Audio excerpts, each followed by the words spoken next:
and fished for panfish and had as much success, or saw. And the thing about the litter that kills me in that specific area is the bodies of water that are there are so pristine.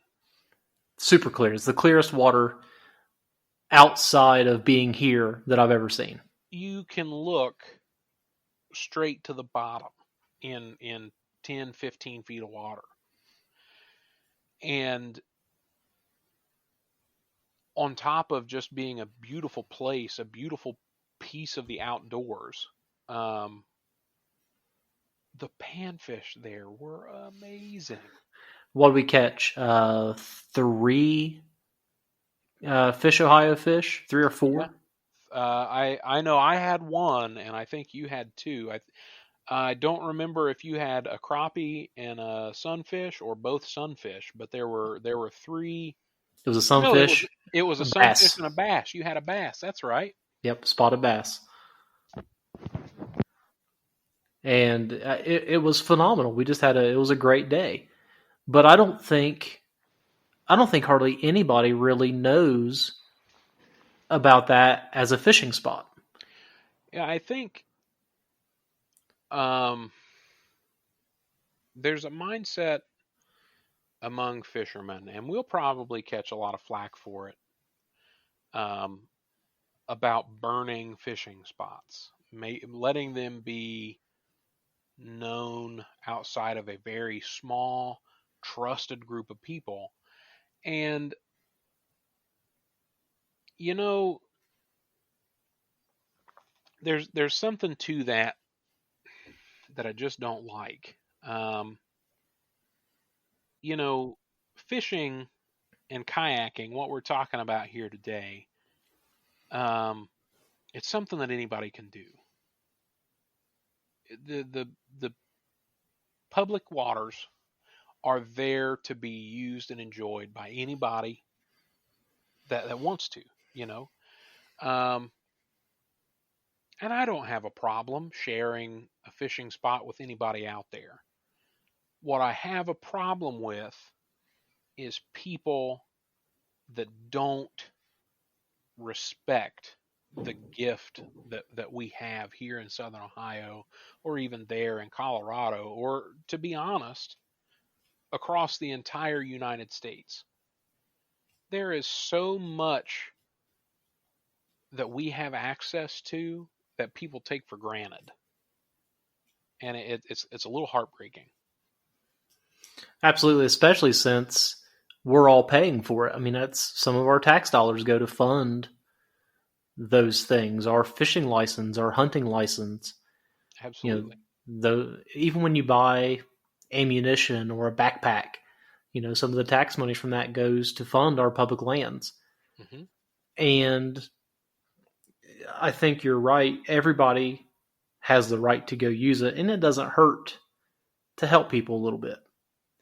In the instance of fishing out a spot where we were at there in Hanging Rock, how many people would it take doing what we did to fish out that spot? I think honestly, to give a true factual answer, that requires somebody a little more uh, qualified than me. But what I will say is, as long as what you're doing takes into account that other people may fish there, right? Because even though we both took home between 10 and 15 fish to clean and put in our freezer or have a fish fry, how many did we let go? We put back at least twice that many, I'd assume. And that's the thing, you know, knowing that somebody is coming along after you and somebody was there before you. That's the important part, you know. If you're there to fish for trophies, I understand that. If you're there to fish for sustenance, for food, I understand that. But you got to remember that there's somebody that was there before you and somebody that'll be coming along after you. And that goes back to having just proper outdoor etiquette. Just being mindful of others. Which we'll just use kayaking for instance.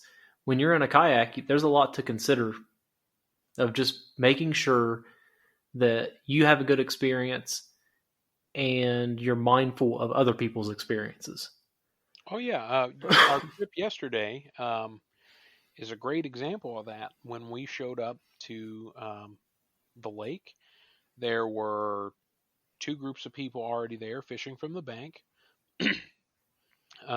There's a specific um, put in for that lake that's at the source stream end of it, however you want to call it.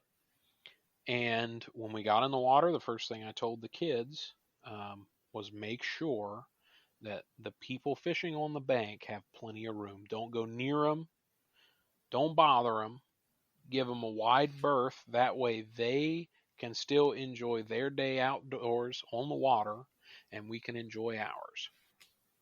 And that's a thing I feel like sometimes when people get a boat, they lose sight of. You Oh, know, for sure, for sure. you have to share. Everybody has equal rights to the water that you're on. Just because you or I are in a boat doesn't mean that I can go and cut somebody fishing from the bank off because they're fishing somewhere I want to fish.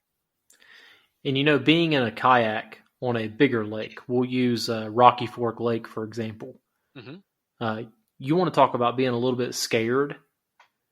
Being on a kayak on Rocky Fork Creek in the summertime, whenever the motorboats are out there, Oh yeah. is terrifying because those guys in those motorboats, they get so close, unnecessarily close to people that are along the edges, along the banks. Hmm. It's scary. Well, I think that is just kind of a step up. I talk about giving people fishing from the bank in a small lake plenty of room. But then you go to a large lake like Rocky Fork and you run into that same thing instead of being respectful of people on the bank now. You've got people in big motorboats that need to be respectful of people in smaller craft. And I really don't think 75% of the time that that's taken into account. Nah, I'd say you're probably right. And maybe we're doing the big motorboats a big disservice, but it sure does feel like it when you're bobbing around on the water, helpless. That's true. Yeah. I don't mean to point fingers or call anyone out. That's not what I'm trying to do. I guess that's true. More to the point, more to what I think you're trying to get at, and what I'm trying to get at is to just remember that at any given time there are other people enjoying the same piece of the outdoors that you are, and be mindful of that. Yeah, and that's going to be important to the longevity of public lands is making sure that everybody's happy together. Oh yeah, as hippie like and happy go lucky as it sounds, it's a very important part of things. And on that note, I think you and I have talked for almost an hour and a half, and I'm sure everybody's sick and tired of hearing about kayaks and fishing. So, is there any last thoughts that you think are important? Well, you and I both know that you and I could sit and talk about kayaking and fishing probably endlessly. Listen, we Uh, used to do it 8 hours a day at work. Day in and day out. I think Yeah, we drove our coworkers crazy. sure. Um, but if there was a main point, if there was a big thing to take away from this, and you got to understand when Zach and I get together and we start talking. If you're listening, you're going along for a ride. because we go on tangents, we tell stories, and we have a lot of fun talking about things that we've talked about several times before, and we'll probably talk about several times again. We come by it honest. It runs into families. We can't help it. It does. Um, the main takeaway that I would want people to have is that kayaking, whether you start in a $200 big box store special, or you save up and you buy the top end of the top end of the top end kayaks, it is an amazing way to get on almost any body of water.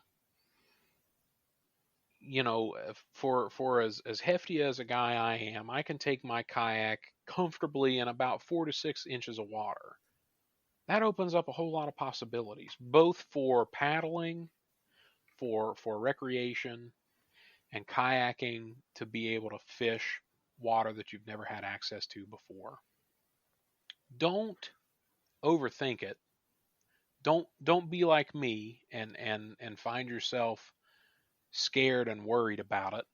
Approach it with the same healthy respect you do anytime you do anything else outdoors, whether it be hiking or hunting or fishing from the bank. Kayaking is a great way to get out there and be in contact with nature and be a little active, do a little something, and have a ton of fun.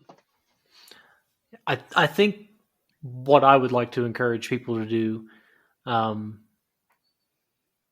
get out there and try it. There are kayak and canoe liveries throughout the area. There's yeah. there's one at Lake Vesuvius, one at Paint. There's two at Paint Creek. Hocking Hills Canoe Livery. Several in Hocking Hills. There's one. Actually, I have to give a shout out to them. I don't know. They're the wonderful people that hooked me up with my bona fide Raccoon Creek Outfitters on Raccoon Creek. They're wonderful people, and they have a livery as well where you can rent kayaks for the day and just get on the water. Yep. Take that day, figure it out. Do it a couple of times, 5 times, whatever. Spend a summer renting kayaks, different ones, figure out what you like, and then spend the winter researching the kind of kayak you want to buy to make it your own. And then when you come out for that next season, you're going to be comfortable in a boat, you're going to have a boat you like, and you're going to enjoy it. There's just no way around it. Absolutely. I've said all I have to say. Sean, thanks for doing this with me, this wild experiment that I'm going to call the 12 Hike Podcast. Hopefully I can do this for a while. I've got quite a few interviews set up, but I'm sure you'll be back. We'll have more stuff to talk about. Oh man, will we ever? I gotta say, thanks for having me. It's definitely a surprise. It's not something I expected when you first contacted me about the podcast thing. I got really excited. I like to talk, and I like to talk about things that I'm passionate about. And for you to invite me onto the podcast, and not only just invite me onto the podcast, but give me the shout out that you did about my Twitch stream and about a little more real life, the things that we've done together, the fishing trips, the kayak trips, the experiences that we've had.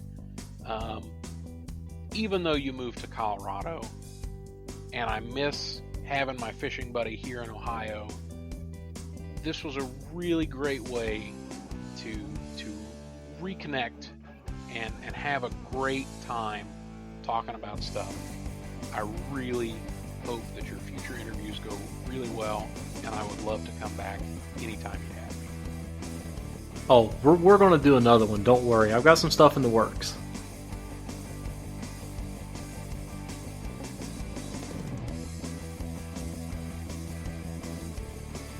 So, I'd like to thank my good friend T.R. Beery for making the original intro